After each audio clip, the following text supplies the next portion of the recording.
शिवाय गुरवे नमः। शिवाय गुरवे नमः। शिवाय गुरवे नमः।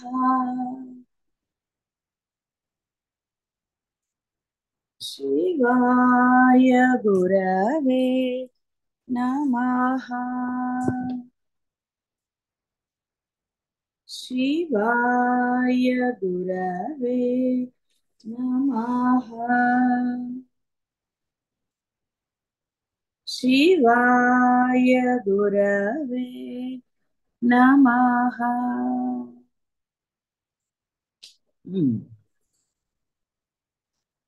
అందరూ దోషాలు ఎలా పోతాయి ఎలా పోతాయని అంటారు. దోషాలు తెలిసిన వాళ్ళు కూడా అంటే తెలియని వాళ్ళు ఎవరు లేరు. ఒక 10 ఏళ్ళు వచ్చిన వాడు అనంటే 5, 6 ఏళ్ల నుంచి వాడికి తెలుసు వాడు చేసేది తప్పని కానీ మాట్లాడేదని కానీ వాడు చెప్పేది అబద్ధం అని కానీ ప్రతి వాళ్ళకి తెలుసు. దోషాలంటే వేరే ఏమున్నాయి? ఈ అసత్యం పలకటమే పెద్ద దోషం. అనవసరమైన కోపాలు, మాట చేతులతో అవతల వాళ్ళని బాధ పెట్టడం. హింస అన్నా బాధ అన్నా ఒకటే. అయితే ఇవి తెలియనివా? అందరికీ తెలిసిందే. అసత్యం పలకకూడదని తెలుసు. అనవసరమైన మాటలు, కోపతాపాలు కానివ్వండి, ద్వేషాలు కానీ అది తెలుసు. అయితే ఇవన్నీ పరమదోషాలు. ఇవి అద్వైతానికి లేశమాత్రం కూడా ఉండకూడదు అనే విషయం కూడా మీ అందరికీ స్పష్టంగా తెలుసు. ఎందుకంటే బాహ్యం గురించి ఎంత చెప్పుకున్నా అది అంతే. దాని గురించిన చింత ఎందుకు మనకి? అండ్ ఇక్కడ దోషాలు తెలిసి గురువులని దోషాలని తీసేయండి గురువు గారు అంటే అర్థం ఉందా? ఎందుకంటే తెలుసు, తెలిసి మీరు దోషాలు చేస్తున్నారు. గురువులకి అబద్ధాలు చెప్తారు, మీకు మీరు చెప్పుకుంటారు, రకరకాలు. పోనీ ఆ అసత్యం వలన ఎంత లాభం పొందుతున్నారు? క్షణికమైన లాభం కూడా ఉంటుంది అంటే అది అసత్యమే. అది కూడా కేవలం అవతల వాడు మిమ్మల్ని మంచి అనుకోవాలనో ఇక ఏదో ఒక ఇది అంతే ఆసక్తి. దాని వలన రకరకాలైన అబద్ధాలు, ఎన్ని రకాల అబద్ధాలు, ప్రగల్భాలు, అనవసరమైన కోపతాపాలు, ఈ మాటలతో చేతలతో హింస పెట్టడం. దేనికి హింస? అంటే అవతల వారు బాధపడే మాట ఎందుకు అనాలి? మీరు ఆల్రెడీ బాధపడ్డారు అంటే ఆ బాధ ఏమిటో మీకు తెలిసినప్పుడు అవతల వాళ్ళని ఎందుకండి బాధ పెట్టాలి? అయితే ఇక్కడ అనొచ్చు, వాడు అన్నాడు కాబట్టి నేను వాడిని మళ్ళీ అన్నానండి, ఎంతకని ఓపిక పడతానని మీరు అనవచ్చు. కానీ మీరు సాధకులు అన్న విషయం మర్చిపోతే ఎలాగా? సాధకులు కాకపోయినా భగవద్భక్తులా కాదు, ఇది మీరు బాగా చేస్తారు. నాకు నేను పూజించే ఆరాధించే దైవం అంటే అసలు అచంచలమైన భక్తి అన్నవాడు ఎవడు ఇలాంటి పనులు చేయ. దేవుడు ఎప్పుడన్నా మిమ్మల్ని తిట్టాడండి? మీరు అసత్యాలు ఆడుతున్నారని తెలుసు, ఏమేం చేశారో మీ దోషాలు మీకు తెలిసినప్పుడు మీ భగవంతుడు మిమ్మల్ని శిక్షించాడు అప్పటికప్పుడు? లేదు అవన్నీ గురుజీ. ఆయన పెట్టాడు. కర్మలు ఉన్నాయి, కర్మలు అనుభవించక తప్పదు. మీరు బాధపడటము కర్మే, తర్వాత ఇది లేదు అది లేదు అనుకోవటము కర్మే. ఈ స్థితి, మీరు ఉన్న స్థితి, ఇంకా నేను గొప్పగా ఉండవచ్చు అనుకుంటున్న స్థితి ఏదైనా ఇవన్నీ కూడా కర్మలే. మరి ఈ కర్మలు దాటించడానికి పరమాత్మ మీకు ఏ విధంగా సహాయపడతాడు? అసలు ఛాయిసే లేదు.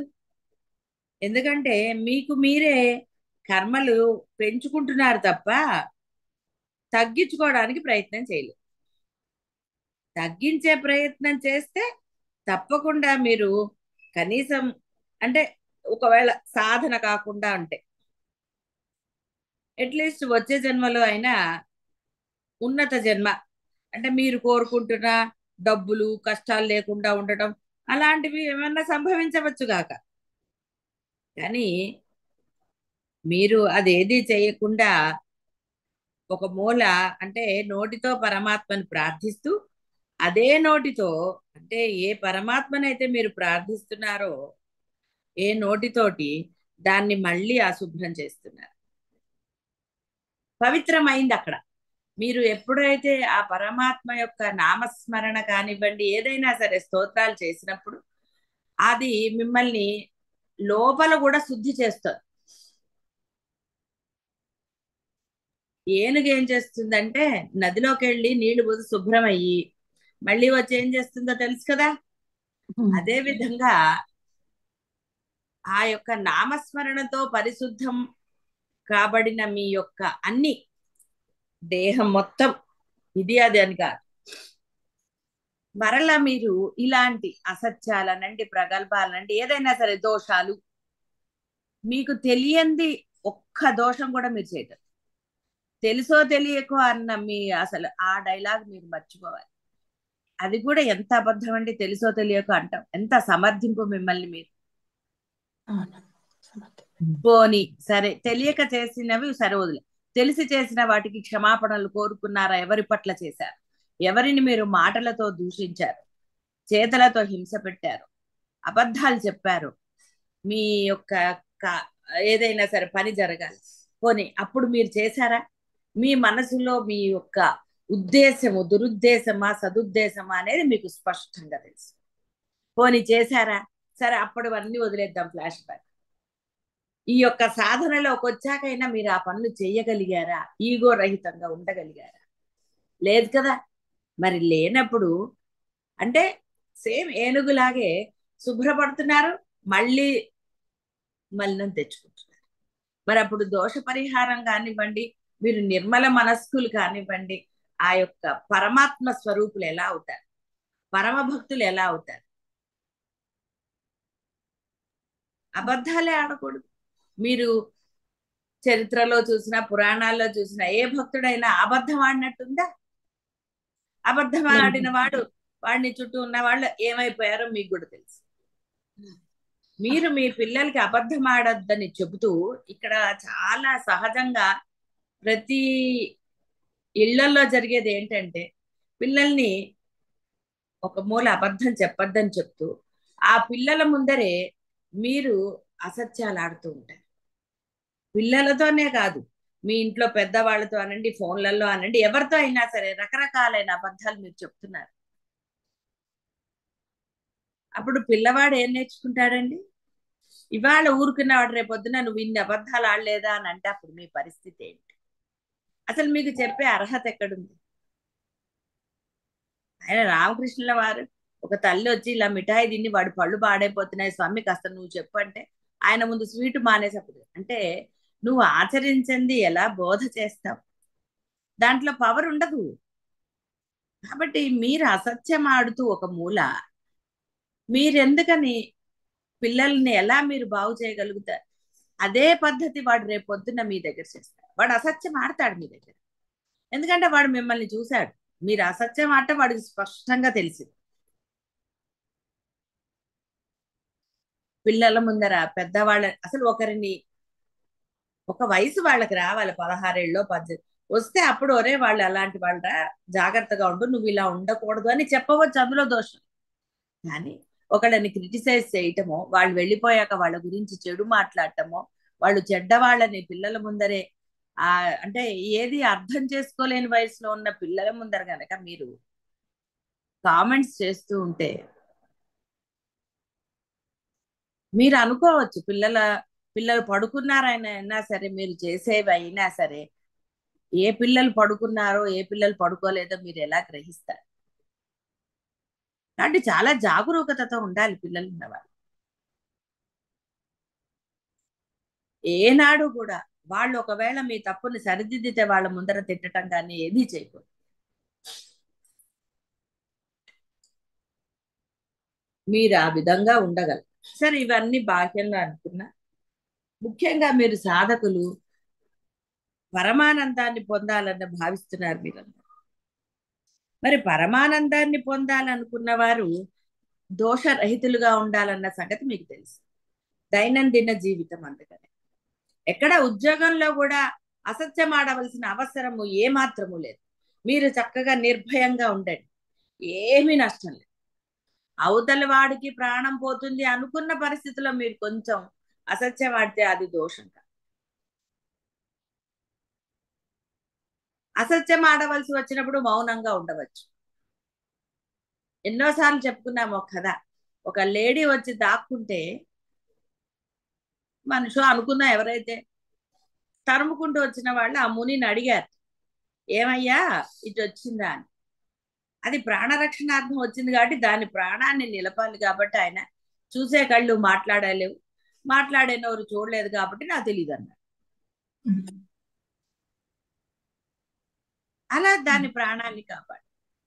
అలాంటి పరిస్థితుల్లో మీరు ఏదన్నా అనవసరంగా ఎందుకండి అసత్యాలు. కాబట్టి ఇక్కడ ఇదంతా కేవలము మీరు ఆ అద్వైతంలో అద్వైత నిష్టలో ఉండాలి, పరబ్రహ్మ స్వరూపులు అవ్వాలి, ప్రతి సెకండ్ కూడా పరబ్రహ్మ ఆనందాన్ని పొందుతూ ఉండాలి. హాయిగా ఉండాలి అంటే లోపల ఏం ఉండకూడదు. గది విశాలంగా ఉన్నప్పుడు హాయిగా ఉంటుంది. అన్ని ఏదో రకరకాలుగా సర్దుకున్నా కొంచెం బాగుంటుంది చూడ్డానికి. సర్దుకోకుండా ఇష్టం వచ్చినట్టు పడేశారు. అప్పుడు ఏమైందండి, ఇల్లు అది ఆ ఇల్లో రూమో గజిబిజిగా ఉంటే మీ మనసు ఏమన్నా ఇదిగా ఉంటుందా? చూడండి కొంతమంది ఇళ్ళకి వెళ్ళినప్పుడు, అంటే అట్లాంటి ఇల్లే వేరే వాళ్ళకు ఉన్నప్పుడు తేడా ఏమీ అనిపించదు. అదే చక్కగా ఇల్లు సర్దుకుని నీట్గా శుభ్రత ఉన్న వాళ్ళు, శుభ్రత లేని వాళ్ళు ఇళ్ళకి వెళ్ళారనుకోండి, కూర్చోలేదు, ఉండలేదు, మనసంతా గాబరా గాబరాగా ఉంటుంది. ఎందుకు మహాత్ముల ఇళ్లలోనండి మనం ఒక ఆశ్రమాలకు వెళ్ళినప్పుడు, గుళ్ళకి వెళ్ళినప్పుడు అంటే కాస్త అంత పరిశుభ్రం, అక్కడికి వెళ్ళినప్పుడు ఎందుకు ప్రశాంతత? కేవలం అదే. అలాగే మీ మనసులో ఈ అసత్యాలు, దోషాలు అంటే కోపాలు, రాగద్వేషాలు, ఒకరి మీద ఎక్కువ ఒకరి మీద తక్కువ, ఎలా డబ్బు ఇది చేసుకోవాలి, ఎలా అది చేయాలి, ఎలా నా దగ్గర బ్యాంకు బ్యాలెన్స్ ఉండాలి, నా పేరు మీద ఉండాలి, ఇలా రకరకాలు. బాగా గుర్తుపెట్టుకోండి, డబ్బు మీద వ్యామోహం మీరు పిల్లలకి కూడా పెంచరాదు. ఆ ఆ డబ్బు మీద వ్యామోహం పిల్లలు మిమ్మల్ని ఎప్పుడు రెస్పెక్ట్ ఇవ్వరు. కాబట్టి జాగరూకత వహించండి. పిల్లల్లో గనక ఆ డబ్బు మీద వ్యామోహం ఉన్నప్పుడు తల్లిదండ్రులుగా మీ యొక్క ధర్మం పిల్లలకి ఆ వ్యామోహం రాదు. దాన్ని మీరు ఖండించాలి, అంతేగాని ఆహా ఎంత ఇది ఇప్పుడే అది దానికి అంతా చేసేయాలి, మాకు సహాయం చేయాలని అనుకుంటుంది, ఇలాంటి భావనలతో మీరు ఉన్నప్పుడు మీరు మీ పిల్లల్ని కరెక్ట్ చేయలేరు. అది దోషం. ఎందుకంటే మీలోనే దోషం ఉంది. మీరు ఆశిస్తున్నారు. నిర్భయంగా మీరు ఆశిస్తున్నారా లేక ఏమిటి అనేది మిమ్మల్ని మీరు ప్రశ్నించుకుంటే మీకు తెలుసు. కాబట్టి మనసులో ఎలాంటి భావన, ఆసక్తి లేస మాత్రమైందైనా సరే, దేని గురించి అయినా సరే, పిల్లల పట్ల, డబ్బు పట్ల, ఏదైనా సరే, ఇంక విడిగా చెప్పక్కర్లేదు. ఎవరి మీద ఉన్నా సరే, కోపం ఉన్నా, ద్వేషం ఉన్నా, ప్రేమ ఉన్నా సరే, అంటే ప్రత్యేకంగా ఉన్నప్పుడు అది దోషం. అందరి పట్ల సమభావమే ఉంది. ఎస్, మీ పిల్లలకి మీరు పెట్టుకోండి, రోజు వండండి, పెట్టుకోండి, వాళ్ళకి కావాల్సిన వండండి, అదేం పెద్ద దోషం కాదు. అది సామాన్యంగా జరుగుతుంది. మీరు వండి పెట్టినప్పుడు మీ ఇంటికి ఎవరైనా వచ్చినప్పుడు వాళ్ళకు కూడా అదే విధంగా మీరు చూసినప్పుడో పెట్టినప్పుడో దాంట్లో దోషం కనిపిస్తుంది. అలాగా దోషరహితులు ఎవరో చెయ్యరు, మిమ్మల్ని మీరు చేసుకోవాలి. కాబట్టి అసత్యం ఆడితే ఏదో వస్తుంది అని అనుకోవటము ఎంతటి మూర్ఖత్వమో ఆలోచించుకోండి. ఎవరితో అయినా సరే మౌనంగా ఉండండి. ఇప్పుడు ఎంతో మంది, చాలా మంది మౌనంగా ఉంటారు. ఏం చేస్తారండి మౌనంగా ఉన్నవాడిని? 10 సార్లు అంటారు, లేకపోతే తిడతారు, ఊరుకుంటారు. మీ మౌనం మిమ్మల్ని కాపాడుతుంది.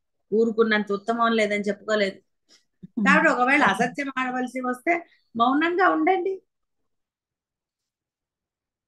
అంతే తప్ప దేనికి అసత్యము, ద్వేషాలు ఇవన్నీ కూడా కూడదు. ఈ దోషాలు ఎప్పుడైతే సమూలంగా నాశనం, అంటే మీ హృదయం చక్కగా నిర్మలంగా, అందులో ఏదీ లేదు, ద్వేషం లేదు, వీళ్ళంటే ప్రత్యేకమైన అభిమానమో ప్రేమో లేదు, ఏది లేదు, అందరి పట్ల హాయిగా ఉంది అంటే ఆ క్షణం ఎలాగో అలాగా అంతే. ఎందుకంటే మీరు ప్రేమిస్తున్న వాళ్ళ పట్ల మీకు కోపం రాలేదా, వచ్చింది. కాబట్టి అవి మారుతూనే ఉంటాయి. కాబట్టి ఏ భావము లేదు. అప్పుడు ఆ సందర్భానికి తగ్గట్టుగా వాడితోటి ప్రేమగా ఉండొచ్చు. వాడు తప్పు చేస్తే వాడిని దండించవచ్చు. ఆ దోషాన్ని క్యారీ అని చేస్తే మీ మనసులే కదండి. అగ్నిలో ఆజ్యం పోస్తున్నంత కాలం అది మండుతూనే ఉంటుంది. కర్రలేసి అన్ని వేస్తుంటే అది మండకి ఏమవుతుంది. ఇది అంతే. ఆ ద్వేషాన్ని మీరు 10 మందితో చెప్పుకుంటూ దాన్ని పెంచుకుంటూ పోతే ద్వేషం ఎప్పటికి చల్లారుతుందండి. ఇప్పుడు ఏమైందంటే మీ మనసే అయింది. విన్నవాడు 4 సార్లు ఉంటాడు, ఐదోసారి ఏంటి ఆ గోల అనుకుంటాడు. మీ ద్వేషంతో వేరే వాళ్ళకి పని ఏంటండి. కాబట్టి ఇక్కడ ముఖ్యంగా సాధకులకు చెప్పటం, బ్రహ్మానందమే కావాలి అని మనసా వాచా కోరుకున్నాడు. అంటే మనసా వాచా కర్మ. అందుకనే దైనందిన జీవితంలో ఆచరణ పెట్టమని చెప్పి జాగరూకత వహించండి. అది మీ పిల్లల ఇంకోళ్ళ అవన్నీ అనవసరం. మీరు నిజంగా సత్యంగా ఉంటున్నారు. ఎందుకంటే పిల్లలకి ధర్మం చెప్పవలసిన ఆవశ్యకత ఉంది కాబట్టి మీరు అది చెప్పి తీరాలి. అంతే తప్ప నేనైతే అలాగే ఉన్నానండి, మా పిల్లలు అబద్ధాలు ఆడుతున్నారు కానీ నేనేం పట్టించుకోవటం లేదండి అంటే అదేం గొప్పతనం కాదు. ఎందుకంటే పిల్లలు నీ పిల్లలు అన్నావు, వాళ్ళనేం ఇంట్లోంచి గెంటేయలేదుగా, ఇంట్లోనే పెట్టుకున్నావు. కాబట్టి నీదే ధర్మం, అది నువ్వు చెప్పి తీరాలి వాళ్ళకి. అలా చెప్పకపోతే అది దోషమే. వాళ్ళంతటా వాళ్ళకి తెలిసే వరకు, తెలిసిన తర్వాత చేసినా నీకు తెలిస్తే మటుకు వాళ్ళని నువ్వు దండించవలసిందే. సామ భేద దాన దండోపాయాలని చెప్పారు. కాబట్టి ఆ విధంగా చేసి తీరాలి. అదే ఇంకొక ఉదాహరణ ఏముందంటే, ఇవన్నీ కూడా మీరు డిస్కస్ చేస్తూ ఉంటారు మీ దోషాల గురించి అనండి. అంటే దోషాలు చేశానని చెప్పడానికి కాదు, మీది తప్పు కాదు అని మీరు అవతల వాడి చేత చెప్పించుకోవడానికి. మీది ఇది ఉన్నట్టు అనుకోండి, అవునరా నీదేం తప్పు లేదు అంటాడు. తర్వాత ఏమంటాడు, చేసి వాడు చూడండి ఎలా అంటాడు, పోన్లే నాకు ఎందుకు వచ్చిందని, అవునరా నువ్వు కరెక్ట్ అన్నాను అంటాడు. సో అవతల వాళ్ళతోటి మీరు చేసిన దాన్ని సమర్థించుకోవడానికి అవతల వాళ్ళకి చెప్తారు. నేను అందుకనే చేశాను, లేకపోతే నేను ఎందుకు చేస్తాను అసలు. ఇలా రకరకాల ఏవైనా సరే. దానికి ఉదాహరణ, ఒక పాము మీ ఒడిలో పడిందో లేదా మీ మీద పడింది అనుకోండి, అది అలా పుచ్చుకుని మీరు కబుర్లు చెప్తారా, లేదా డిస్కస్ చేస్తారా, ఏం చేయాలి ఇప్పుడు ఈ పాముని, అవతల బారేయాలా చంపేయాలా అన్నారు కదా. ఇమీడియట్ యాక్షన్ మీకు మనసులోకి ఏదొచ్చిందో అదే చేస్తారు. మరి దోషం అని తెలిసిన తర్వాత ఎందుకండి వాటన్నిటిని, దోషరహితులు కావడానికి ప్రయత్నం చెయ్యాలి తప్ప అసలు దోషం చేయటం ఎందుకు.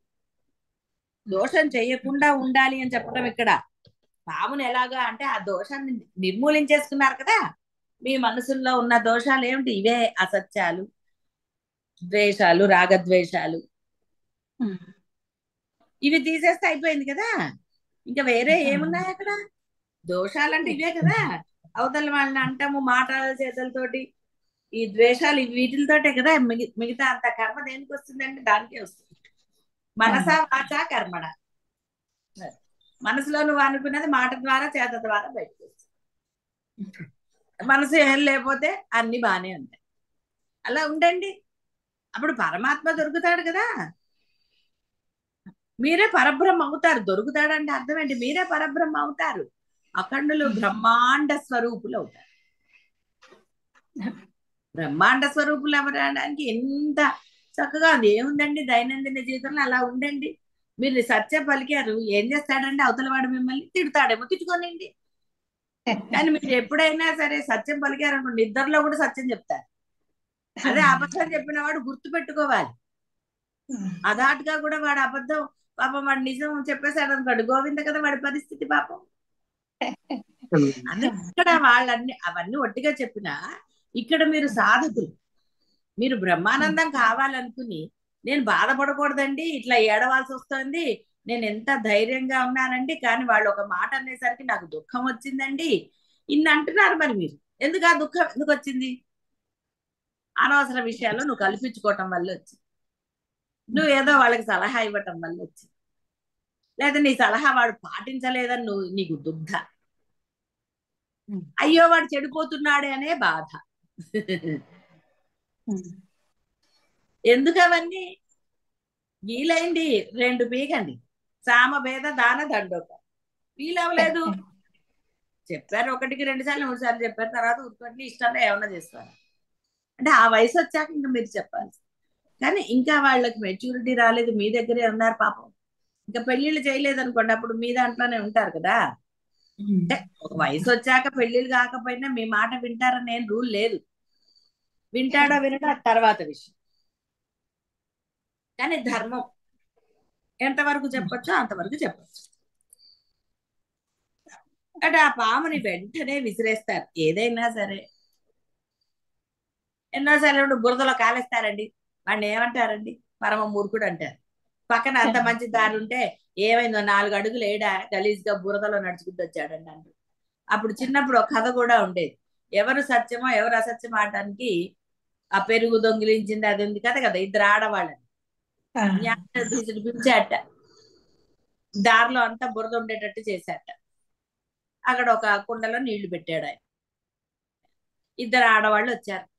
ఒక ఆడవిడ వచ్చి చాలా జాగ్రత్తగా ఆ కుండలో నీళ్ళు, తప్పదు బురదలోనే నడిచొచ్చారు, కానీ జాగ్రత్తగా నీళ్లు పోసుకుంటూ కాళ్ళు పరిశుభ్రం చేసుకుంటూ ఒక ఆవిడ బకెట్ నీళ్లు పారబోసేసింది. అప్పుడు ఆయన అన్నట్టు ఈవిడ దొంగ అన్నట్టు. చూసారా, అంటే చేతల ద్వారా తెలిసిపోతుంది. ఆవిడ జాగ్రత్త పరురాలు, ఆవిడ అలా చెయ్యదు, ఈవిడ ఇలాంటిది కాబట్టి అని చెప్పేసారు. ఇలా ఎన్నో ఉంటాయి మనకి ఉదాహరణలు. ఒకటి కొంతమంది కాస్త ఏవో కథలు చదివో సినిమాలు చూసో ఏదో విధంగా పెద్దవాళ్ళు చెప్పిందో గురువులు చెప్పిందో విని వాళ్ళని వాళ్ళు మార్చుకుంటారు. అవును కదా, నేను ఎందుకు అబద్ధం ఆడాలి, ఎందుకు నాకు ఈ దురాశ, ఎందుకు నాకు ఇప్పుడు నా పేరు మీద డబ్బు ఎందుకు, ఉన్నది పరమాత్మే కాబట్టి ఆయన నన్ను చూసుకుంటాడు, గురువులు ఉన్నారు కదా చూసుకుంటారు అన్న పరమధైర్యం ఉన్నవాడికి బాహ్య ప్రపంచంతో ఏ బంధం లేదు. అంటే ఏ దేని పట్ల కూడా వ్యామోహం అనండి, దురాశ అనండి, ఆతృత అనండి, ఆందోళన అనండి ఉండదు. ఎందుకంటే ఆయన చూసుకుంటాడు, నీకు కావాల్సిన అన్ని చూస్తాడండి, నీ బట్టలేంటి నీ తిండి ఏమిటి అన్ని చూస్తాడు. ఎందుకండి తాపత్రయపడి వాళ్ళతో దెబ్బలాడు వీళ్ళతో దెబ్బలాడో లేకపోతే ఆశించో వీళ్ళు ఇస్తారా వాళ్ళు ఇస్తారా, ఎందుకు వచ్చిందండి నానా గోలే కదా. నీకు పరబ్రహ్మం మీద నమ్మకం లేనప్పుడు ఈ ఆందోళనలు తప్పవు. గురువు మీద నీకు పరమ విశ్వాసం లేనప్పుడు ఆందోళనలు తప్పవు. డబ్బున్న వాళ్ళందరూ, బ్యాంకులో ఉన్న వాళ్ళందరే ఆనందంగా ఉన్నారా? బ్యాంకులో ఉన్న వాళ్ళు బాధలు పట్టలేదండి. ఎంతో ఉంది, అది మీరు చూడని ప్రపంచం ఏం లేదు ఇక్కడ. సత్సంగంలో ఇప్పుడు ఎంతమంది ఉన్నారో వాళ్ళందరికీ కూడా బాహ్య ప్రపంచం బ్రహ్మాండంగా తెలుసు. తెలియని వాళ్ళు ఎవరూ లేరు. అందరూ సినిమాలు చూసిన వాళ్ళే, సీరియల్స్ చూసిన వాళ్ళే, అన్ని చూసిన వాళ్ళే, బాహ్య ప్రపంచాన్ని బ్రహ్మాండంగా చూసిన వాళ్ళే, ఏమి డోకాలి. వాళ్ళకి తెలుసు వాళ్ళు చేసే దోషాలు తెలుసు, అన్ని తెలుసు. అయితే ఆయన ఏమన్నాడు, వహామి అహం అన్నాడు ఆయన, నేను మోస్తాను, నీకు ఎందుకురా తిప్పలు, నేనున్నాను కదా. ఆయన ఆయన అంటే నీకు తెలియదులే స్వామి అంట. ఆయనకి తెలియందా ఏమిటంటే భయము, ఆయనకి ఇచ్చేసేస్తే మీరు మరి ఈ ఆశ పడ్డానికి లేదు, ఆందోళన పడ్డానికి లేదు, ఒకళ్ళని తిట్టడానికి లేదు, ఎన్నున్నాయండి. ఇవన్నీ మానేయాలంటే ఎంత కష్టం మరి. అవి ఇష్టం కాబట్టి స్వామిని అంటే నీకు తెలియదులే స్వామి, నువ్వు కాస్త నన్ను రక్షిస్తూ ఉండు చాలు అంటే. ఆయన ఎందుకు రక్షిస్తాడండి, ఆయన పని పట్ల. ఒరే ఇలా ఉండరా, నేను నిన్ను రక్షించి తీరుతాను అన్ని రకాలుగా, నీకెందుకు ఆ సమయానికి నీకు ఏది కావాలో అది నేను ఇస్తాను కదా నీకు అని ఆయన చెప్తూ ఉంటే, నీ తిండి బట్ట అన్ని నేను ఇస్తాను రా అంటుంటే నీకు తెలియదులే స్వామి అంటే పాప ఆయన ఏం చేస్తారు. అది కాబట్టి ఎందుకు ఆందోళన, ఎందుకు అసలు తాపత్రయం. అయింది తెలియనన్ని రోజులు పరమ సత్యము ఆ పరబ్రహ్మం తెలియనన్నాళ్ళు తాపత్రయపడ్డారు. సరే రకరకాలుగా అయిపోయాయి. తెలిసిన తర్వాత కూడా ఎందుకండి ఇప్పుడు అసలు హాయిగా ఆనందంగా ఉండండి, ఎలా జరిగితే అలా జరుగుతుంది, ఎవరి జీవితాలు వాళ్ళవి. ఎందుకండి దూరిపోవటం, ఎందుకు మళ్ళీ ఏడవటం కన్నల్లో దూరి.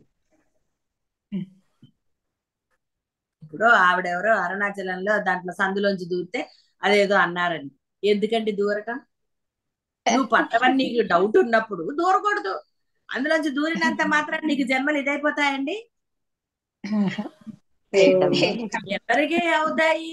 ఆ పరమ ధర్మం అంటే పరమ భక్తుడయ్యి అది కేవలము ఆ యొక్క బ్రహ్మము అని భావన చేస్తూ దూరిన వాడికి అది జరుగుతుంది. ఎవరండి భావన చేస్తూ ఒరే అటు నుంచి లాగరా అని అయ్య బాబా వాడు దూరినప్పటికీ అయ్య బాబోయ్ అని అంటాడు తప్ప రామ రామాను కృష్ణ కృష్ణ అంటాడు. పోను కనీసం శివ శివ అంటాడా? శివ ఇది నీవే అనుకుని నీలోంచి నేను వస్తున్నానయ్యా అని భావన చేసిన వాడికి అక్కడ ఏం జరుగుతుంది చూడండి. అప్పుడు ఆవిడెవరో ఇరుక్కుపోయి ఆవిడని లాగి నానా గోల, ఆ భయానికి ఏదో వస్తుంది. ఇంకా ఆవిడకి దేవుడి మీద నమ్మకం ఉంటుందా? ఆయన అన్నాడు పోగొట్టుకోమని, ఒరే నువ్వు అందులోంచి దూరు అప్పుడు నీకు చేస్తా అన్నాడు ఆయన. ఒరే నువ్వు ఇలా అసత్యాలు పలకుండా ఎవరిని హింస పెట్టకుండా ఇలా ఉండు చాలు అన్నాడు. క్షేత్రాలకి రమ్మని చెప్పలేదు ఆయన, ఇంకోటి చెప్పలేదు, ఏది చెప్పలేదు. ఆయన చెప్పాడండి పాపం మౌనంగా ఉన్నాడు. నీవన్నీ నువ్వు చేసేవన్నీ అంటే నిన్నన్ని మనసా వాచా కర్మణలాగా నీవన్నీ గమనిస్తూనే ఉన్నాడు. నువ్వు ఇక్కడ సరిగ్గా ఉండకుండా అక్కడెక్కడో పోయి అందులో దూరగానే నేను టుపుక్కున ఇదైపోతాను, గంగలో స్నానం చేయగానే పవిత్రురాలని అయిపోతాను అనుకుంటే అవుతారా? ఏమవరండి. ఏదో పై పైన అంటున్న దుమ్ము పోతుంది అంతే. ఆ గంగలోకి వెళ్ళి షాంపూలు పెట్టి సిగ్గు చేస్తే ఏమైందండి? అక్కడ ఉన్న మురికి మళ్ళీ నీకే అండి. చెయ్యకూడదని చేస్తే డబల్ వస్తాయి. చెయ్యకూడదని తెలిసి చేస్తున్నారు, చెప్పకూడదని తెలిసి అసత్యాలు. ఆ పరులని హింస పెట్టకూడదని చెప్పి వాళ్ళని హింస పెడతారు మాటల ద్వారా, దేని ద్వారా అయినా సరే. అవతల వాళ్ళు క్షమాపణ చెప్పాకైనా మనం శాంతించాలి కదా పాపం. అంటే ఎట్లా మనలో దోషాలు మనం ఉంచేసుకుంటున్నాం. మరి ఆ హృదయము నిష్కల్మషంగా అంటే దోషరహితంగా ఉన్నప్పుడు కదా మీరు బ్రహ్మలు అవుతారు. సెకండ్ బట్టది అదే మరి ఆయన చెప్పింది, ఇరికాబులో కాలు పెట్టి అటు పెట్టే లోపల. మరి లోపల అన్ని ఉన్నాయి, ఇంకా మూలల్లో ఉంది. గురువు పట్ల దోషం చేశామన్న లేస మాత్రమైన అభిప్రాయం అయినా లోపల ఉన్నాయి కదా, ఎందుకంటే దాచుకోవటం అవన్నీ. ఏం నిర్భయంగా గురువుని అడగలేరు? కానీ అడగాలి అంటే అమ్మో వీళ్ళు వింటారేమో, వాళ్ళు వింటారేమో, గురువు గారు ఎవరికన్నా చెప్తారేమో. నలుగురిలో అడగలేని వాడికి గురువుని యాక్సెప్ట్ చేసినట్టు ఎట్లా అవుతుందండి? అంటే నలుగురు ఉన్నప్పుడు గురువుకి ఒక నమస్కారం చేయటానికి ఇదే ఎన్ని అబ్బాబ్బాబ్బా చెప్పక్కర్లేదు అనుకోండి. మీ దోషాలు మీకే తెలుసు కదా ఈ రకాలు. ఒకటి అర అయితే పోనీ చెప్పచ్చు, పోనీ మానేశారు అంటే పోనీలే అనుకోవచ్చు. కానీ పునరావృతం అవుతూ ఉన్నాయి కదా. ఎందుకు పునరావృతం అవుతున్నాయి ఆలోచించుకోండి. ఎందుకు నిర్భయత్వం లేదు మీకు? నేను ఇలా ఉండను, వాడు ఉంటే నాకేంటి, లేకపోతే నాకేంటి, నా దైవం నాదే, నా గురువు నాదే, నా గురువు పట్ల నేను ఇలా ఉండి తీరుతాను అని ఎందుకని మీరు దృఢంగా ఉండట్లేదు? చూసారా, దృఢ నిశ్చయాలు లేవు. దృఢ నిశ్చయం ఉన్నప్పుడు కదా ఏదైనా జరుగుతుంది. దృఢ నిశ్చయం లేనప్పుడు చర్విత చరణాలే మళ్ళీ మళ్ళీ మళ్ళీ మళ్ళీ మళ్ళీ తప్పవు అవన్నీ. అంటే తప్పవు అని మీరే భావిస్తే ఇంక మరి చేయక ఏం చేస్తారండి? చేస్తారు మీరు. ఎబ్బే నా కోసం కాదండి అని మళ్ళీ అదో డైలాగ్. అందుకే అర్జునుడిని ప్రగల్భాలు పలక్కరా అన్నాడు ఆయన. అన్ని తెలిసి యుద్ధానికి వచ్చి యుద్ధ భూమిలోకి వచ్చిన తర్వాత ప్రగల్భాలు పలికితే ఏమిటండి?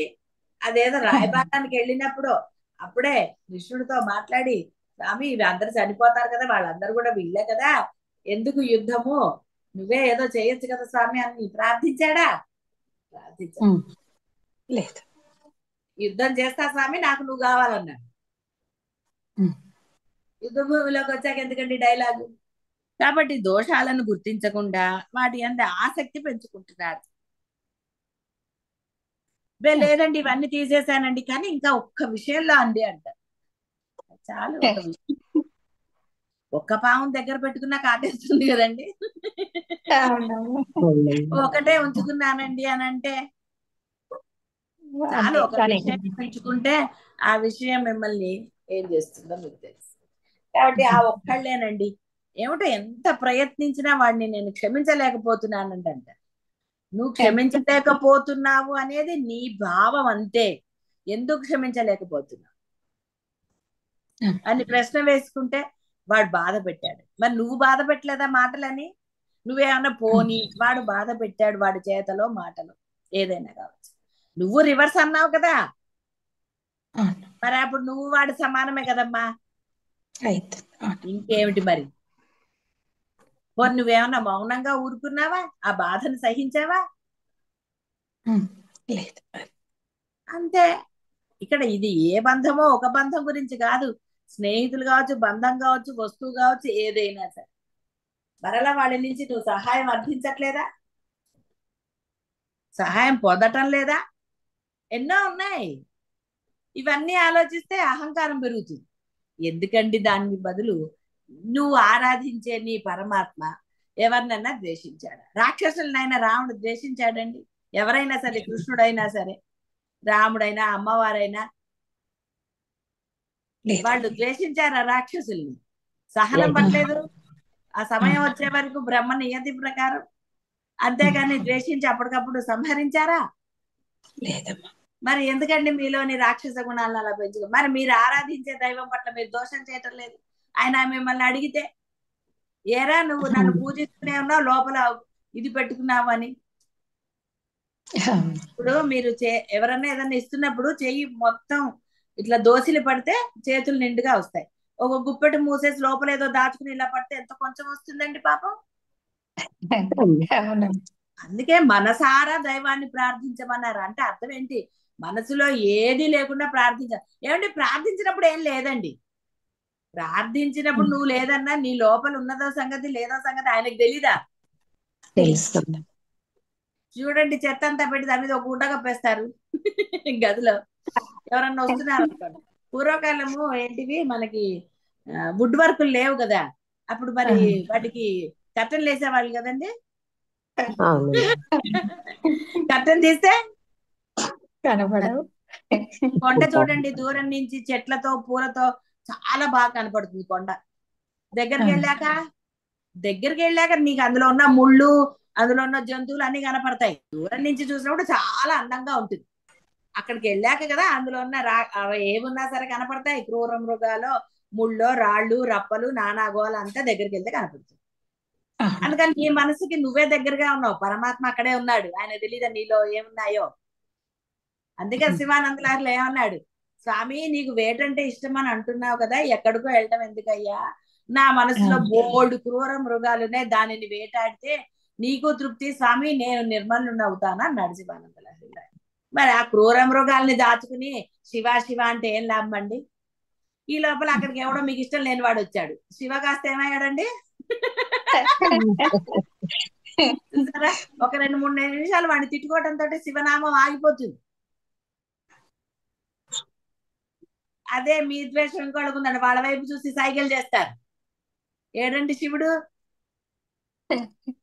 లేదా నామ ఆపేసి వాడితో ఏదో చెప్తారు ఒక 2 నిమిషాలు, చూసావా చూసావా అంటే. ఏమయ్యాడండి అక్కడ ఉన్నాడా పాపం? శివయ్య కాస్త గోవింద. అంటే అలా హాయిగా స్వామి నిన్ను ప్రార్థన చేస్తున్నాను, నాలో ఉన్న ఈ క్రూర మృగాలను నశింపజేయవయ్యా అని మనసారా వేడుకోండి. అప్పుడే అదే ఒక సెకండ్ కనురప్ప మూసి తెరిచే లోపల మీలోనే ఆ దోషాలు ఆయన తీసేస్తారు. ఆయనకు అసాధ్యమైందంటే ఏమీ లేదు, అన్ని సుసాధ్యాలే ఆయనకి. మీరు దాచుకుని ఏమండి పూజ చేసినప్పుడు మటుకు పరమ ప్రశాంతత అండి అంటే అది అబద్ధమే. మీరు దాని మీద ఒక తెర వేశారు, ఆయన పూజ అయిపోగానే ఇటు తిరిగారు, తెర తీశారు, అయిపోయి. ఆయన వైపుకి తెర ఇలా ఆయన కనపడకూడదని ఒక తెర వేసుకున్నారు మీ మనసులో. ఇప్పుడు చూడండి, ఇంట్లో ఇక్కడ ఇప్పుడు వరలక్ష్మి వ్రతాలు అవో లేకపోతే ఏదన్నా చేస్తున్నారు అనుకోండి, చూద్దాం, ఒక విగ్రహం పెట్టారు అక్కడ, దాని వెనకాల ఉంది, ఆ చెత్త తీయడం చేత కాలేదు అనుకోండి, అక్కడ ఒక కట్టెన వేసారు. మీరేమనుకుంటారు? దేవుడికి వెనకాలకుంది కాబట్టి ఆయన కనపడదు అనుకుంటారు. కనపడదా? ఇది అంతే. మీ మనసులో అన్ని దాచుకుని అక్కడ అడ్డం పెట్టేసేసి ఇప్పుడు మనసారా శివా అన్నంత మాత్రాన ఆయనకు తెలీదా? ఎందుకంటే ఆయన ఎక్కడో లేడు, లోపలే ఉన్నాడు. నువ్వు కట్టనేసినా కనపడుతుంది, ఏదేసినా కనపడుతుంది. భూతద్దం పెట్టుకుంటే చీమలు కూడా భయపెట్టలేదు మొన్న.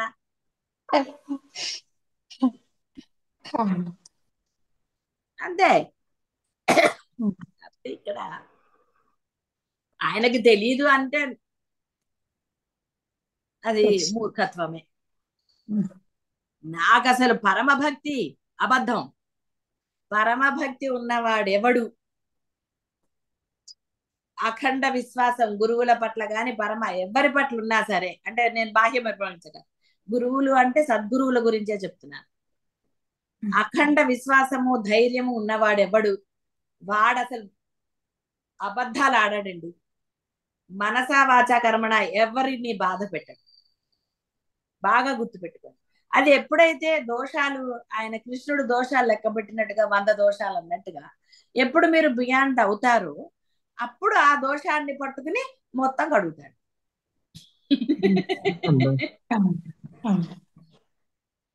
మళ్ళీ చేస్తామండి అంటే ఇంకేం చేస్తాడండి. అంటే అక్కడ వాడిలా, అంటే దేహం వాడి దేహము ఎల్లకాలం ఉండదు, గురువు దేహము ఎల్లకాలం ఉండదు. దేహం ఉన్నన్నాళ్లే గురువు నీకు బోధ చేయగలుగుతాడు. ఒరే ఇలా ఉండరా అలా ఉండరా అని చెప్పగలుగుతాడు. నువ్వు గురుదేహం ఉన్నప్పుడు వినని వాడివి, గురువు దేహం లేనప్పుడు ఎలా వింటావండి? వినలేము. విని నువ్వు ఇప్పుడే బాగుపడకపోతే గురువుకి దేహం లేకపోయినప్పుడు నువ్వేం బాగుపడతావు? ఇంకా సాక్షాత్తు విన్నప్పుడు ఏదో చేసినప్పుడే. పిల్లల్ని అనరండి మీరు, ఒరే నేనున్నాను నాలేరా నిన్ను అని ఏదో డైలాగులు కొట్టరు. మరి ఈ జన్మలోనే ఈ మానవ జన్మని సార్థకం చేసుకోవాలి, ఆ పరబ్రహ్మ స్వరూపం అవ్వాలి అని తాపత్రయము లేసమాత్రంగా ఉండేలాగా. ఎందుకంటే తరాజులో వేస్తే బ్రహ్మము పాపం పైకి తేలిపోయాడు, పైన ఉన్నాడు కాబట్టి. మరి అలా కాదు కదా, పరబ్రహ్మమే ఇక్కడ స్థిరంగా ఉండాలి. ఆయన అసలు పైకి లేవనివ్వకూడదు, మీలో స్థిరంగా ఉండాలి ఆయన. మీరేమో ఆయన్ని నెట్టేస్తున్నారు, పక్కకు తిప్పేస్తున్నారు. అది సినిమాలో కొంచెం పిసినారు వాళ్ళని చూడండి, వాడు అగరత్తి ఇచ్చేసో లేదా హారతి ఇచ్చేసో ఆపేస్తాడు, ఒక 2 నిమిషాలు తిప్పి మళ్ళీ మర్నాడు అదే ఇస్తాడు. దానివల్ల ఏమిటండి? సరే, దానివల్ల ఏమిటవుతుందో వాడి సంగతి వాడు చూసుకుంటాడు. కానీ ఇప్పుడు మీకు ఏం చెయ్యకూడదో, ఏం చెయ్యాలో, ఎలా దోషరహితులుగా ఉండాలో ఎన్నో ఉన్నాయి. మీకు తెలిసింది చక్కగా సుస్పష్టంగా చెప్పండి. అంతే తప్ప అమ్మో నాకు తెలిసింది వీడికి తెలిస్తే వీడు నాకన్నా ఇదైపోతాడేమో అన్న భావన మీలో ఉందనుకోండి, దోషమే కదా. మరి గురువు అలా అనుకుంటున్నాడా? మరి మీరెందుకు అనుకుంటున్నారు? గురువుని ఆశ్రయించిన వాళ్ళ గురించి చెప్తున్నారు. మరి ఎందుకని దోషాలు తీరిగ్గా మిమ్మల్ని దోషరహితులుగా ఉండండిరా అంటుంటే ఎందుకండి? మీకు తెలిసింది చక్కగా ఎలా చేయాలో స్పష్టంగా చెప్పండి. ఏదో చెఫ్ సీక్రెట్ అంటారు, హోటల్లో రహస్యాలు, వంటల్లో రహస్యాలు, ఆ రహస్యాలు ఎందుకండి మీకు రహస్యం? అసలు ఇప్పుడు మీరు అంతా చెప్పినంత మాత్రాన వాడికి అది అంత బాగా వస్తుందని రూల్ ఉందా? ఇప్పుడు గురువు రహస్యాలన్నీ చెప్తూనే ఉన్నాడు, ఇంత బోధ చేశాడు, ఏమైందండి? పూర్తిగా గురువు ఎంత ఆత్రంగా ఎంత నిష్టగా అన్ని చేస్తున్నారో మీరు అంత మనసావాచ కర్మణ, అంటే గురువు యొక్క ఉపదేశం ఎంత మనసావాచ కర్మణ ఉన్నదో మీరు అలా స్వీకరిస్తే చెప్పగా గుప్పెడం ముయ్యకుండా 2 దోసిళ్లతో చక్కగా ఆ యొక్క ఉపదేశ అమృతాన్ని స్వీకరిస్తే ఆ అమృతం మీలో ఉన్న సమస్తాన్ని ప్రక్షాళన చేస్తుంది. కాబట్టి ఇక్కడ గురువు ఎంత మనసావాచ కర్మణ మీకు బోధ చేస్తున్నారో మీరంతా ఓపెన్ గా చక్కగా ఆ యొక్క దోసిళ్లతోటి ఆ ఉపదేశ అమృతాన్ని స్వీకరిస్తే మీలో ఉన్న సమస్త దోషాలు ఆ సెకనే ప్రక్షాళన అయిపోతాయి, మరల ప్రవేశించకుండా. బాగా గుర్తుపెట్టుకోండి. మరలా ఇంకా చూడండి, బీజం మొలకెత్తదంటారు. మీరు దాని మీద ఇంట్లో పిచ్చి మొక్కలు అదేదో ఉంటుంది కదా, ఏదో యాసిడ్ ఏదో వేస్తారు, మళ్ళీ మొలకెత్తుతుందా? ఎత్తదు. ఆ చెట్టు మళ్ళీ రాదు. అక్కడ బాహ్యం కాబట్టి దానికి అలాంటిదే చెయ్యాలి. మీలో ఇంకా విష బీజాలనండి, ఈ క్రూర మృగాలు అనేవి మీలో ప్రవేశించవు. అవి ప్రవేశించకుండా ఉండాలి అంటే కేవలం పరమాత్మ యొక్క పరమ అనుగ్రహం, సద్గురువుల యొక్క పరమ అనుగ్రహమే తప్ప ఇంకా వేరేది ఏది కాదు. మీరు ఎంత ప్రయత్నం చేయండి, ఒకటి తీస్తే ఇంకోటి పెట్టుకుంటున్నారు. సర్వము తీసేసి సరెండర్ అవ్వాలి కదా. అవునమ్మా. సర్వస్వ శరణాగతి అంటే అదే, విశ్వాసం అంటే అదే, ఆచరణ అంటే అదే. అందుకనే సర్వకాల సర్వావస్థలందు ఆ నామస్మరణ మానకండిగా. ఆ పరబ్రహ్మం దగ్గర మీరుంటే, మీరు ప్రక్షాళన ఎలాగైతే నది ప్రవహిస్తూ వస్తూ ఉంటుందో అలాగ మీరు నామస్మరణ చేస్తూనే ఉండండి సముద్రం వచ్చేది. అంటే మీలోని సర్వ దోషాలు నశించే వరకు. అది ఎలా తెలుస్తుంది మీకు? ఎందుకండి, నదికి తెలుసా అది ప్రవహిస్తూ ఉంటుంది, ఎటు వస్తే అటు, ఎటు పల్లం ఉంటే అట్లా అది ప్రవహిస్తూ ఉంటుంది, వస్తూ ఉంటుంది, అన్నీ చేస్తుంది. మీరు అలాగే చేస్తూ ఉండండి అంతే. ఏ సెకండ్ మీరు పరబ్రహ్మంలో లీనమవుతారో మీరు చెప్పలేరు. అది ఆయన పని చెయ్యటం మీ వంతు, మిగతా కర్తవ్యం అహమామి అహం అన్న మాట ఆయన నిలబెట్టుకుంటాడు. కాబట్టి నీ కర్తవ్యం నువ్వు నిర్వర్తించు, నీ ధర్మం ఇది, నీ ధర్మాన్ని నువ్వు అనుష్ఠించు. దైనందిన జీవితంలో ఇది నువ్వు చేయవలసింది. ముందు నువ్వు నామస్మరణ అనే ఆయుధాన్ని వదలకుండా పట్టుకో. అది నిన్నెప్పుడూ కూడా ఉన్నతంగానే ఉంచుతుంది. సందేహం ఏమీ లేదు. శుభం భూయాత్.